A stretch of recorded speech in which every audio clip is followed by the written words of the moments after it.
and every one of us here loves your. Yep, And yep, now get Bart in the picture. yep, yep. He's scrolling. Yeah, So had a he's reading. he's otherwise distracted, but he will be on the screen. Hey, so it's Cherry.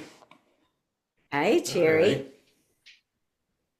All right. So we got a screen full of love today, Yes, we do. only as it should be. What a great way to start the weekend. Um, I'm going to read a poem to get started. Today we're going to talk about emptiness, which is a fundamental Buddhist concept, difficult for Westerners to understand because uh, it's it's not really about emptiness. It's not like there is uh, nothing. That's not the place we're looking for. What we're trying to become aware of is that they consider anything that isn't permanent, they don't consider to be real. And so, since forms constantly change, they consider them to be empty of meaning. All right. So yes, the what is constant is the energy. So at Tim's memorial service, I did a symbolic thing where I had a candle that was burning, representing his life. I took his candle, took a candle that wasn't lit, lit that candle, and then blew his candle out. Then the question is he still there? Is he still alive? Well, what was real in him was the influence, was the energy. The energy that shone through Tim is still alive in the world. It didn't die with his body. That's all being recycled right now. So as you look at yourself, you really have to understand that you're 13.8 billion years old in terms of what's real. This body is simply a form that is going to dissolve. It's going to take on other forms. You've been every animal, every plant, you've been oceans, you've been rivers, you've been uh, uh, clouds, you've been volcanoes, you've Stardust. been stardust, you've been everything that is. And it's all come together in this form right now, but don't get attached to it. And that's the hard part. So learning to live with that, and this is what they call groundlessness. Groundless means there's nothing solid to stand on. And one poet has compared the spiritual journey to walking on fishes in the ocean. And it's such a beautiful image because if you got a fish, you get just enough to make the next step. But if you stand there for too long, you're going to sink. All right. So the goal is to just keep moving, keep that momentum going, and trust that the next thing is going to rise up and meet your feet as you take that next step. So let's relate this to faith. The reason why people want to believe what's going on in meditation is never going to work. All right. We used to do a trust exercise where we would put you up on a ladder against a tree and get you about 5 feet high and say, okay, just fall back and we're going to catch you. Okay.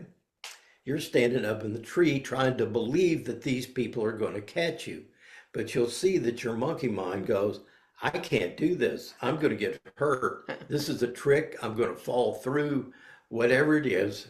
And you're trying to convince yourself in your head, but you're still hanging on to the tree and say, yeah, I believe you're all going to catch me. I believe that. I believe that. But I still can't let go.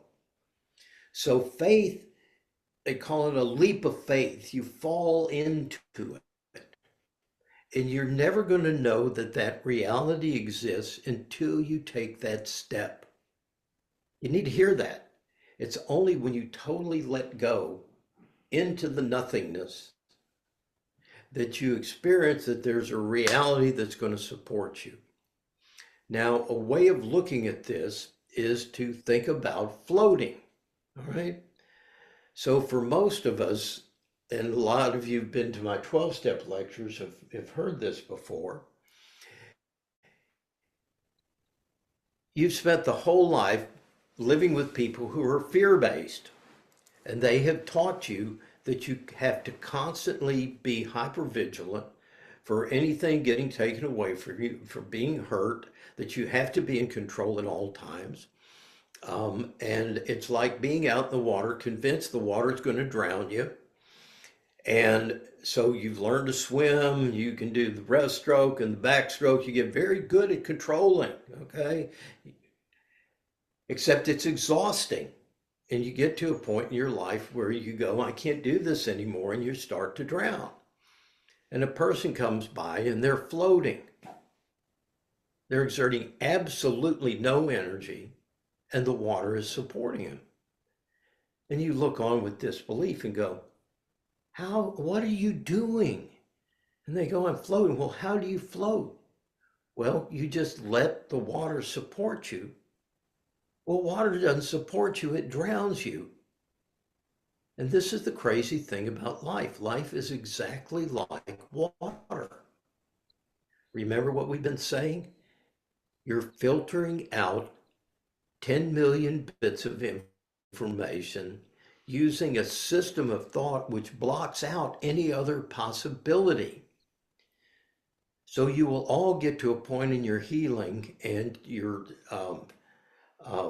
therapies and stuff where you're going to be asked to take a leap of faith and let go of your most cherished beliefs about life and see what happens.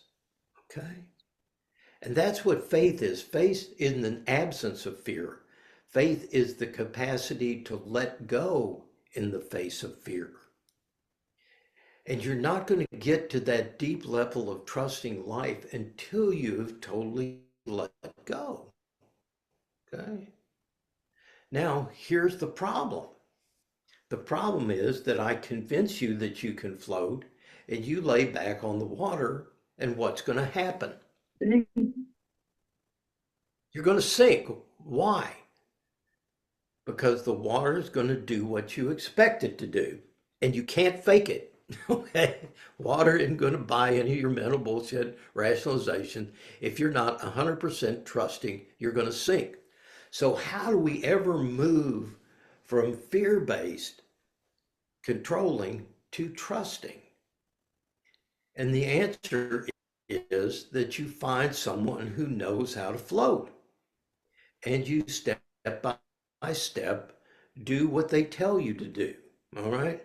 So you find someone says you can float. Linnell comes to me and I say, hey, okay, let's get in the swimming pool. Oh, I'm not getting in the swimming pool. No, water's going to drown me. Maybe it's 3 feet deep. Okay, don't have to worry about it. You stand up, you're not going to drown. So she goes through, and that's the first level of fear she conquers. So then we're in the water, and I say, okay, lay back in my arms. And she goes, oh no, you're going to let me fall. You're not going to hold me up. I said, look, we're going to have to start somewhere with this trusting. We're sitting here, you're in 3 feet of water. If I let you go, you can still stand up. Okay. So she walks through that hurdle. She's laying in my arms and she's breathing like this because she's terrified. I say, look, we got to learn to control the breath. So let's try slowing the exhale. Huh? So she gets calmer. And she's still laying there just as rigid as a board. I go, okay, let's try relaxing. Just allow your limbs to kind of relax. Breathe into all the tension. Breathe it out. So she's laying there and I can feel her body start to soften. Remember, we're talking about body. We're talking about breath. On your cushion, you are learning how to do this. You're learning how to settle into groundlessness, how to let go of control for 15 minutes, 20 minutes. Try an experiment. And then it's like tune into your body and see if you can sense the support of the water. And so you're laying there and you're still tight. You're trying to do it with your mind. And we spent about 3 months right here. Yeah, difficult part to sense that. And just for a moment, you feel that support of the water and you relax into it. And it's like, I'm floating, sink. All right. And that's the way it's going to be for a while. It's going to be just a moment of being able to let go. And then the minute something changes, a wave washes over your face, A thought comes through your head that tenses you up. Your breathing shifts. All of a sudden, bam, you sink again. But after repeated efforts, and you begin to shift your experience towards you really do have faith that the water is going to support you, even though it's intangible, even though it's very subtle, it's a very gentle touch. Nonetheless, it's enough to get through this moment, okay? That's why my favorite part of the Bible is the children of Israel out in the wilderness, because they get enough manna, enough spiritual nourishment for one day, only one day. So in this process, we're looking at a moment to moment, sensing your body, sense the clenching. When the clenching establishes, lay back. And this is one of my favorite poems. It's by a guy named Philip Booth. And it's called The First Lesson. He says, lie back, daughter. Let your head be tipped back in the cup of my hand, gently, and I will hold you. Spread your arms wide and lie out on the stream and look high at the gulls. A dead man's float is face down. You will dive and swim soon enough where the tide water ebbs to the sea. But daughter, believe me, when you tire on the long thrash to your island, lie up and survive. As you float now, while I hold you and you learn to let go, remember when fear cramps your heart, what I've told you. Lie gentle and wide to the light year stars. Lie back and the sea will hold you. You feel that? You feel the fragility of that? Remember when fear cramps your heart, what I've told you, lie back and the sea will hold you. So in this practicing of emptiness, I'm going to read you a little something from Jack Kornfield. I want you to keep in mind this sense of emptiness is becoming comfortable with uncertainty, becoming comfortable about not knowing who you are, becoming comfortable about not knowing what's going to happen next. Comfortable in spite of all the issues that the monkey mind raises, and trust that at its core, life is sound. Life is sound. And part of that, again, is that in fear, we only see fear.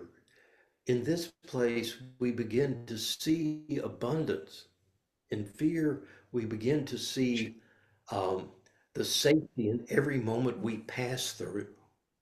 I'm going to tell you another story that I thought I understood for years, and it's coming back to me real heavily. There's a guy walking on a mountain path. Did I tell this story recently? Mm-hmm. And there's a sheer cliff on one side going up, one on the other side going down, narrow path. And as he's walking, he runs into a tiger. He goes, oh, fuck. So he turns around, tries to run the other direction. Tiger's chasing him and runs into another tiger. Now I'm really screwed. So he's looking around for a way out, and he looks over the edge of the cliff and he sees a bush. And he thinks, that's my only hope. I got to get onto that bush. So he jumps down, he grabs the bush. But there are two mice on the bush, a black mouse and a white mouse. Knowledge of good and evil, the dualistic mind that's gnawing away at the branch. The uncertainty, oh my God, danger, danger. Look, your only source of support is being pulled away from you. And he looks up, and glinting in the sunlight is a strawberry. And he plucks the strawberry, eats it, and said, life is sweet. Whoa. Okay. That's a warrior mind. That's a warrior mind that can look fear in the eye, look at the certainty of death, and still find the sweetness in this moment. Whoa! Bam! Yeah, that's where we're headed, folks, and that's a possibility. When you read these texts, these are people who've gone before, who've learned to float, who've learned to live this way, and come back to reassure us, yes, you can do it. Yes, it's possible for you. If it's possible for me, it's possible for you. Um, and so that's why it takes courage and persistence to keep sitting on your cushion through all the changes, through all the uncertainties, and keep showing up. Okay. So, with that in mind, let's hear what, not ready. My, my old man, head monk is chomping at the bit to get to the meditation. It's okay. I'll wait. I thank you, dear. See all this uncertainty unfolding? I didn't even know how I was going to do this, so it's just coming on.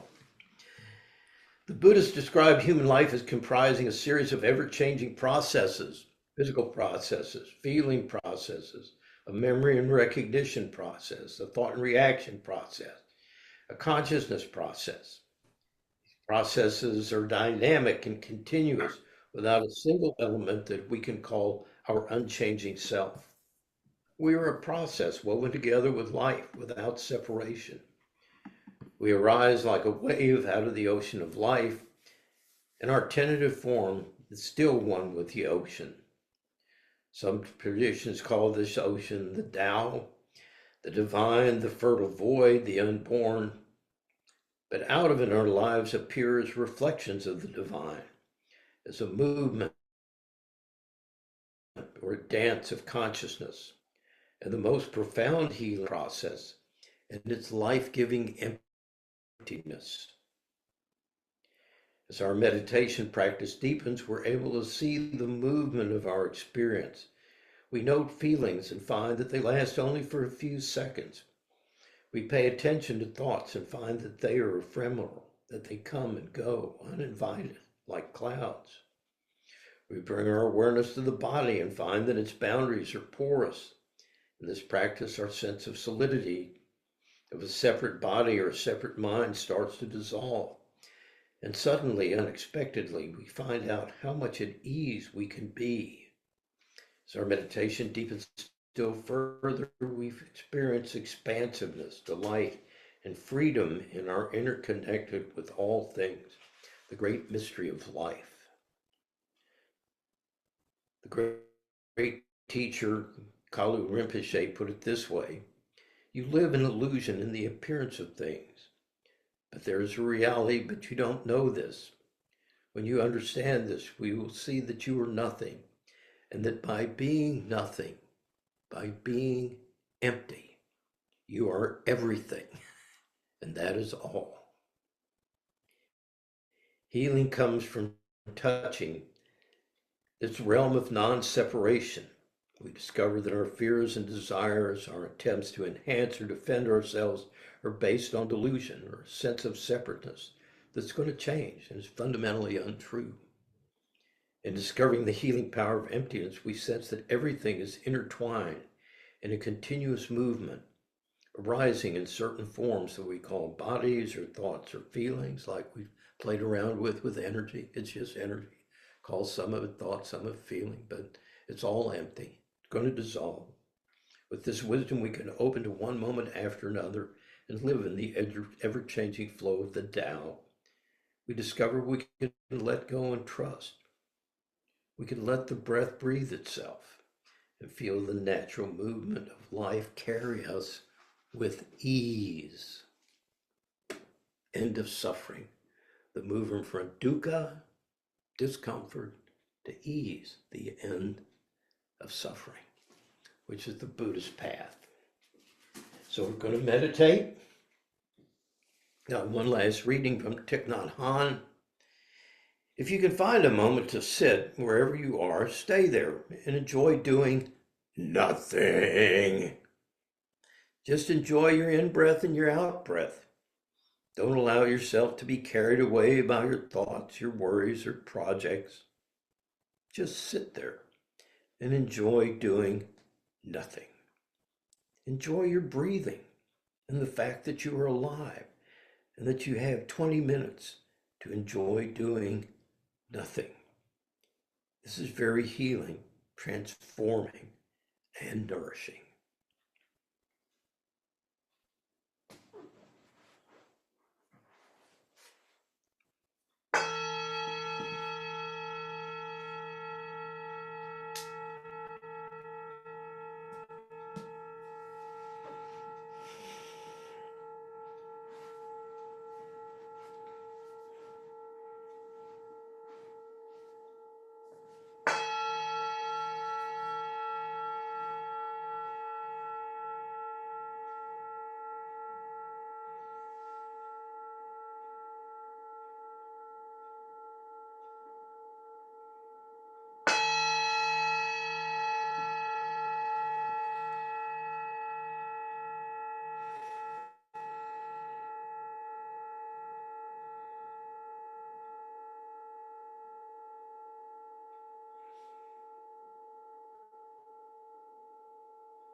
If you find yourself busy doing something, just note it without judgment.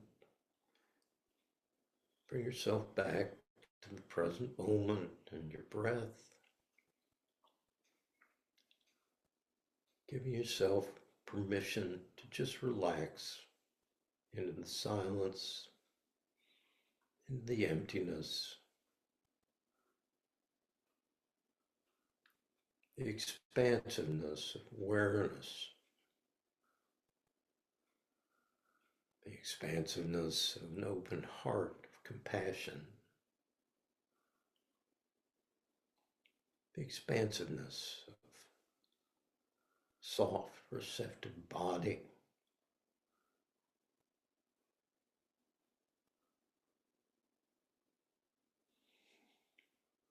Nothing to be, nothing to do.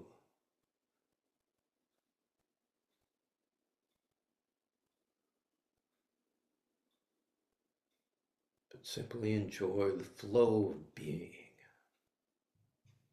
the flow of energy that's sustaining you in this moment.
each breath, breathing space into any constrictions and tightness.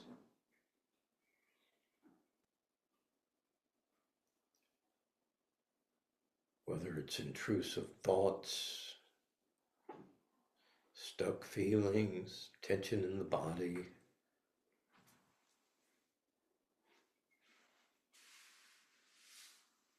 Breathing in, creating space, and then relaxing with the exhale into the spaciousness, letting go of control, letting go of understanding, letting the process of healing happen through you in the spaciousness of non-doing.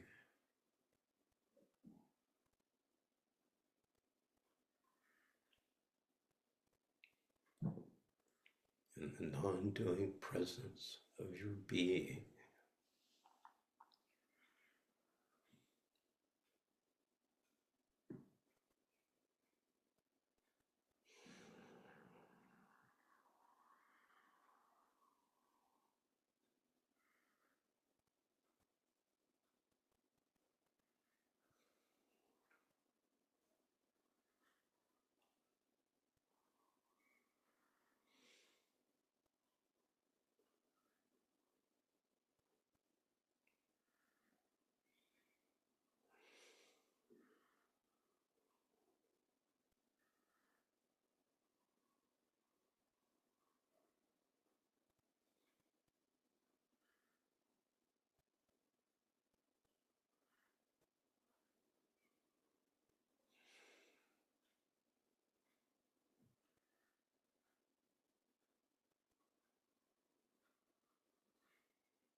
So, want to throw one little kink into all of this, or maybe two. Um, there's a phrase in one of the sutras, the more famous sutras, that says emptiness is form, form is emptiness. So we're not setting these things in opposition to each other. In their way of thinking, the energy has to express itself in some form. That's why our senses take it in, they turn it into a form. That's how we relate to it. But they say we need to realize that that form we're looking at is empty of anything solid. It's simply a temporary mask that reality's wearing. It's real in one sense and not real in another sense. It appears to have substance, it appears to be a thing, but it's really a process. That's what we're looking for, that kind of a mindset. So when we say nothing and you see nothingness in Buddhist writing, it means that no thingness, that's no thing. Not a thing, not real in the same sense. Look through it, see the process that's unfolding behind it. That's what the Tao is, that it's going to go up, it's going to go down, it's going to constantly change. You're going to begin to see the patterns like the moon phases, like the sunrise and the sunset, like the change of the seasons. But there's a predictability in there in one sense. You're not going to know exactly when fall is going to come, but it's going to come. When the leaves fall and everything looks barren, you know spring is going to come. So the anxiety about riding these waves of change begins to decrease. I don't need to say, hold on, I want, we get that 70-degree day where it's sunny and there's a cool breeze. We go, oh, I want it to be like this forever. And Cherry will remember in my lectures, I used to say, orgasms are really nice, but who would want an orgasm 24/7? I mean, good Lord, you couldn't function. Your nervous system would be fried almost immediately. So it's that flow between intensity and relaxation, between the the build up, the constrictions, and the release. That's all we learn to become comfortable and trust that.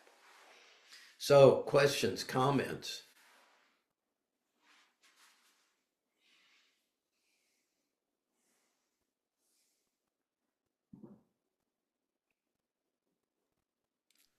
This worked really well for me.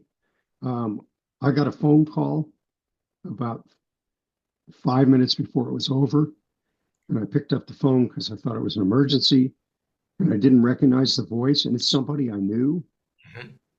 and it let me know, oh, you're groundless. At least you were for a moment, So thank you. Oh, you're welcome. And that feeling of having the rug pulled out from under you. Uh, it's funny that I told the story of a guy when we were up in Denver who was part of the gospel project that Tim was a part of. He comes up to me, he said, do you ever live in Chicago? I go, yeah. He said, do you play guitar? I go, yeah. He says, you ever been around the Berry Street Loft Theater? I go, yeah, that was my church. He said, you and I have played music together. Uh, so here we were, all that, all those years under the bridge, reconnecting a totally different city. So, you know, the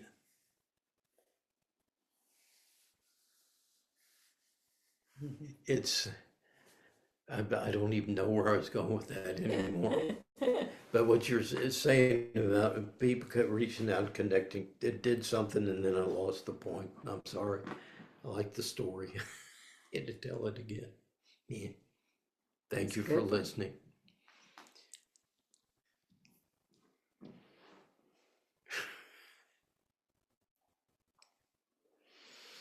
Nobody. This is a tough teaching.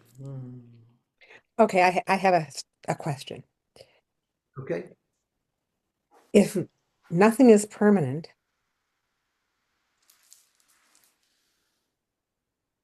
I guess I don't know the question. If nothing's real, is there anything that's permanent? That's the question. Energy. Energy. Okay. Thank you. So, that's what spirit is. That's why I keep saying you look at what God is. God's energy. It's the ground of our being. That's what everything's composed of. And if you look at everything in life, it's all a sine wave, up and down, up and down, up and down. At least that's the way it presents itself. That's one of the masks that energy wears. Is it a wave? Is it a particle? Depends, again, on how we sense it, what the scientists tell us.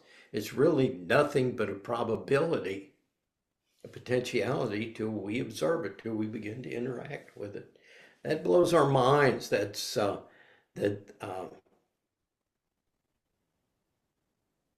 by simply observing the world, I'm changing the world. I'm bringing it into one point of focus and taking it out of its state of many possibilities. And that's why it's so important to use our awareness to heal and not harm.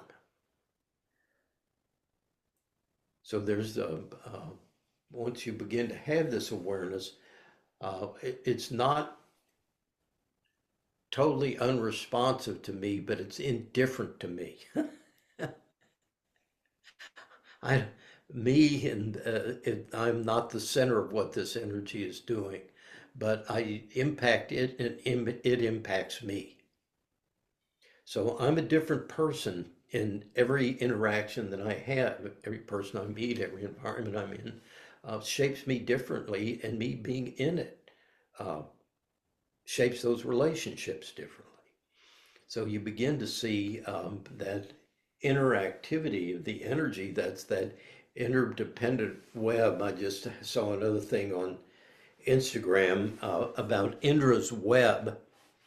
And Indra's web is a model where the whole universe is like a net, and where it connects are these little points of light. Well, that's what science is saying the universe is like. And so this mandala of Indra's web, they're saying now subatomic physicists are saying, yeah, like that, like that.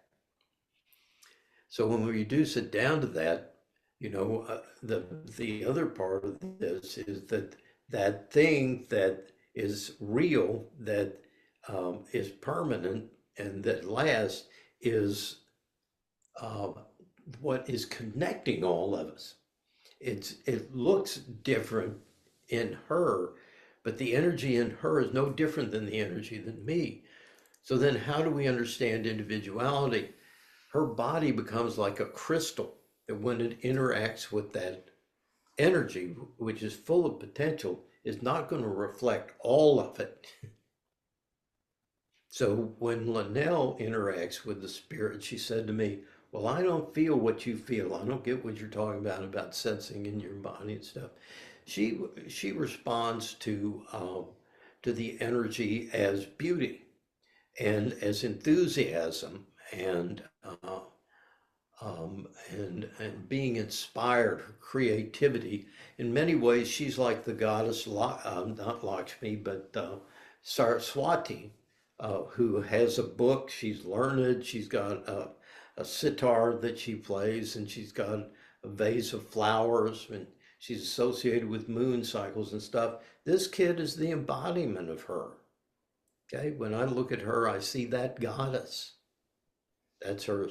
So, then you may have a different kind of goddess energy with Sandy. And Sandy's Athena. She's the scholar, but also potentially the warrior. So the masks of God, each of us is a mask of God. And the trick is to see through the mask. Okay. You see through the partiality to the totality behind it. So masks reveal and hide,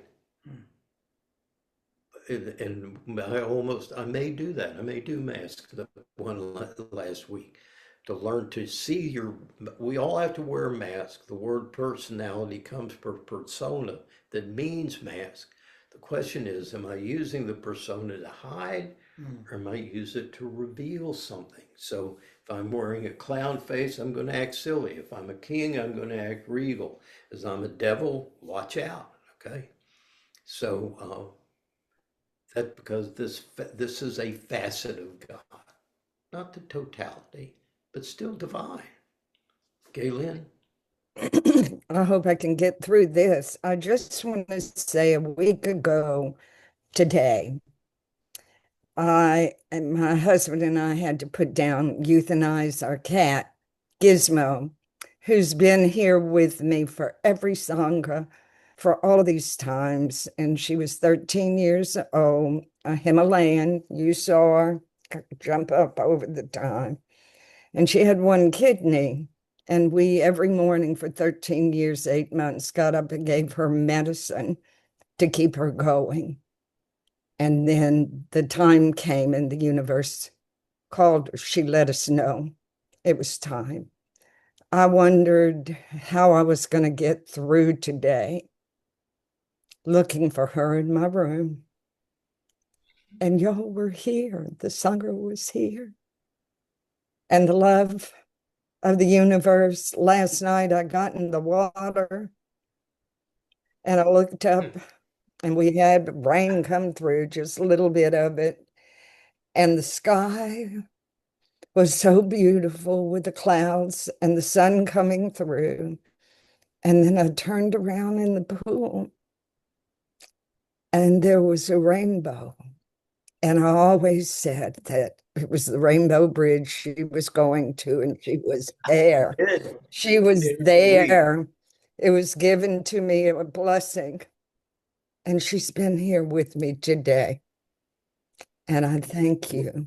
I thank you for what you gave Bart today. Whenever I breathed in and breathed out, I started this with thinking, oh, how am I going to get through this day? I end it with a feeling of love and know that her energy will always be present. Yes. Anyway, thank you. And Yeah. thank you, Bart. Thank Thank you, Linnell, so much for the love you give us. Anyway. Y'all make it easy. Yeah, you're not a tough crowd at all. Thank you. Thank you for sharing. Anybody else? Burning desire, burning bush. Dinah. Up, Yeah, lower there we left. go. There we go. Yeah.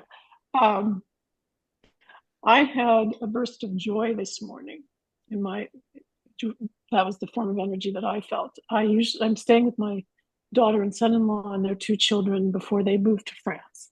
And I'm in mourning because I've had the luck of being able to come here every once in a while and stay and enjoy especially my two grandchildren.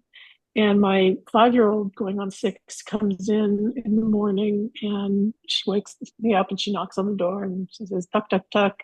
And I say, who's there? And she tells me her name. And I say, oh, come in. And it's, a delight every morning. This morning I was in the shower and I learned to lock myself in the shower because she will walk in. And I could hear them outside. And she said, are you in there? And I said, yes. And I said, who is that? And she said, she speaks French to me. She said, personne, which means no one. Oh. And I said, no one, really? That's funny. I hear no one's voice.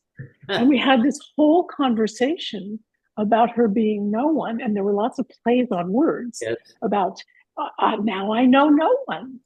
And it was, so when you were talking about emptiness, but the filling of emptiness, when I opened the door, she was bursting with joy. She had loved this game. I don't know how much she understood of what she was saying, but there's something very spiritual about this child. Especially Pam knows. She has the same, she takes after her aunt. They're great aunts. They're both very ventral. So That is just mine was Joy. that is just an amazing story. And Yeah. it's like those ripples and resonances in the universe that you're talking about being no one. Brad's and our guru's teacher was a guy named Sri Shunyata. And Shunyata means emptiness. Mm. And so his name means Mr. Nobody. He's Mr. No One. Yeah. So you must have had an incarnation of our grand Oh, guru. there we go. That sort of reminds me of the E. E. Cummings poem. I know, Go ahead. I don't know it by heart.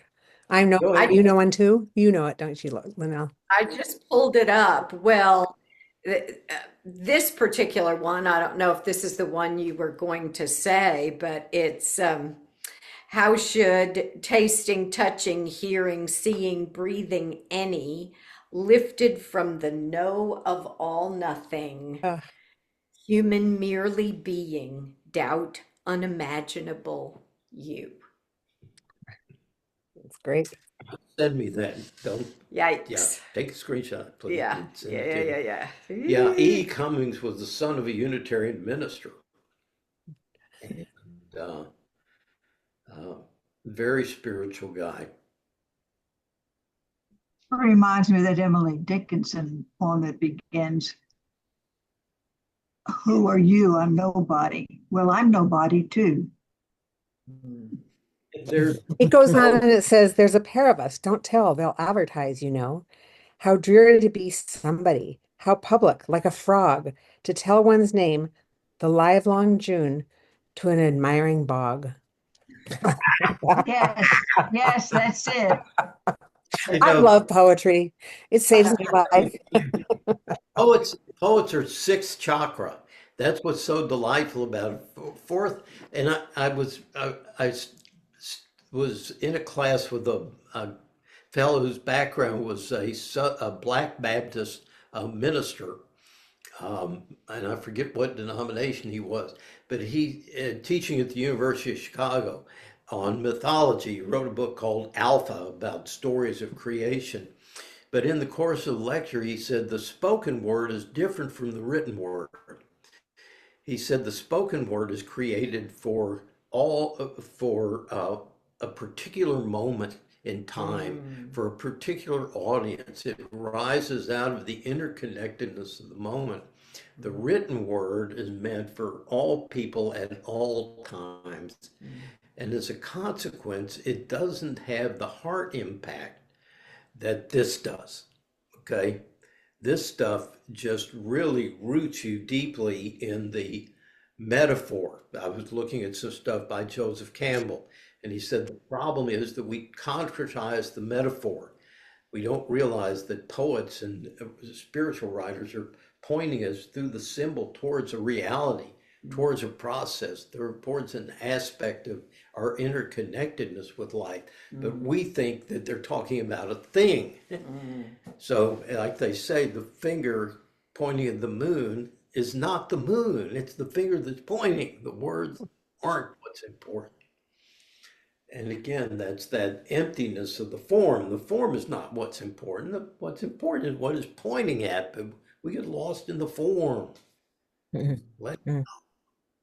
Yeah, and I love what you said about your grandchild.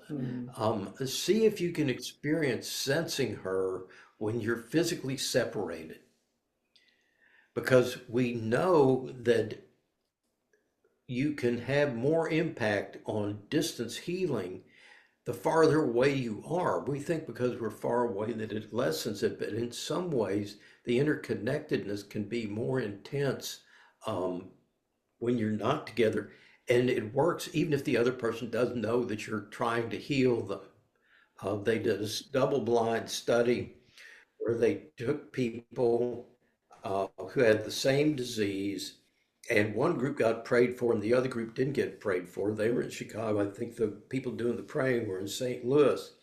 The people that got prayed for got healthy 50% quicker than the people who didn't have anybody praying for them. Okay?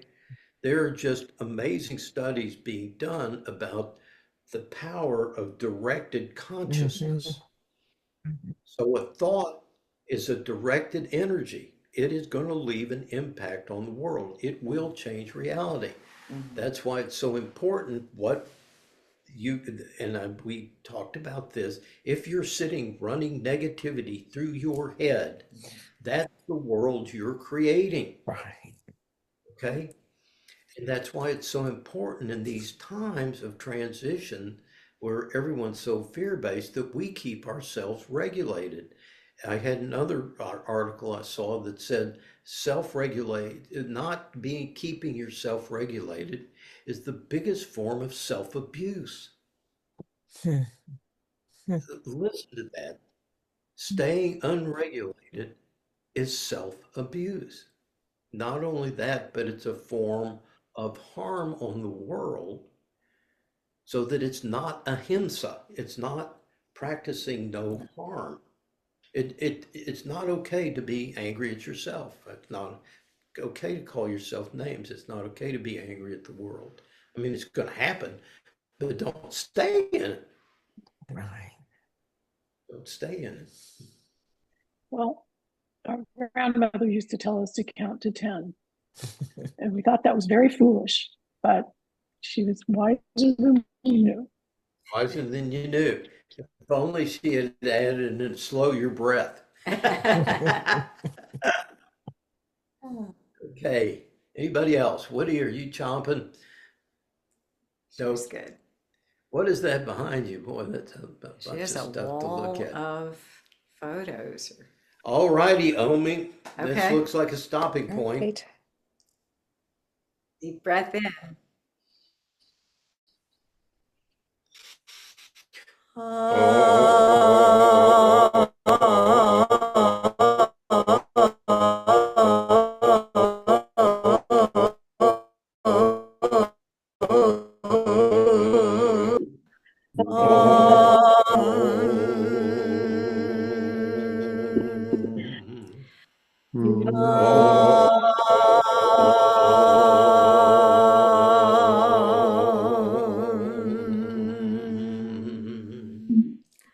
Wow. Wow. Wow.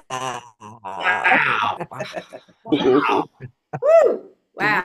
Tiffany, what I was trying to tell you before my computer froze me out and decided it needed to do 3 updates and everything before it let me use it is the gal that won the t-shirt t-shirt contest at your dad's services is a friend of mine. And so she called me on Sunday to give me this whole update. She starts the conversation. How'd you know Tim Johnson? Wow. Are you serious? I love these connections. I love this. We were a team, and she was part of the team I worked with in the dropout No prevention way. program Woody. in inner city Denver in Emily Griffith High School. Again, wow. Wow. I haven't heard.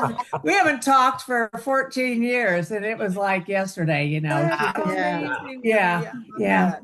that. Wow. Wow. That's awesome. That's wonderful. It was wonderful. And I Drew, love you all so much. Drew, were you able to videotape it? Because I tried to get in to watch the service and I just couldn't. It was just Woody. my technological No, ability. I had to it's- join something. It's still there, And- Woody. Yeah. If you go to Still the, there. Yeah. If you Okay. use the link, you can watch it. Yeah. Same Try link. again, Yeah. Woody. Yeah. Okay. Try All right. again, and if you continue to have trouble, I don't think I have your number, but Bart has mine and yours. So if you have Okay. trouble, just let somebody know, and they'll let me know, and I'll. Okay. Thank you. Thank you. course. So Mwah. I Bye, spoke guys. I spoke with my sister on about it because we watched the whole service, and I said, because my sister lives in Denver and she goes to UC Health, so I said, you know, they were talking about Tim being the greeter in the room, and I said, you know, he always said, how can I make your day? And she goes, oh yeah. She goes, I never had an interaction with him, but I heard him say that to other people all the time. It's such a small world. Oh my goodness. Yeah, I love that. Yeah. Great. That makes me so happy. Thank you for Thank sharing you, that. Tim. You're welcome. Yep. Yes. Thank you, Tim. Thank you. Thank you, Tim. All the Thank you, connections. Tim. And in back of me is the family history. It's the family. Oh, yeah, Love you're that. in a different room. Yeah. I am That. Cool. on a different computer because the other one that I usually use, the camera doesn't work once again. So I got on this one who decided it did not like not being used that much, and Oh, it was going to update. And anyway, Oh, but well, I made it. you're Thank here. you all. I'm here. yeah. You're here. Good job. Love you guys. Love you too. Back.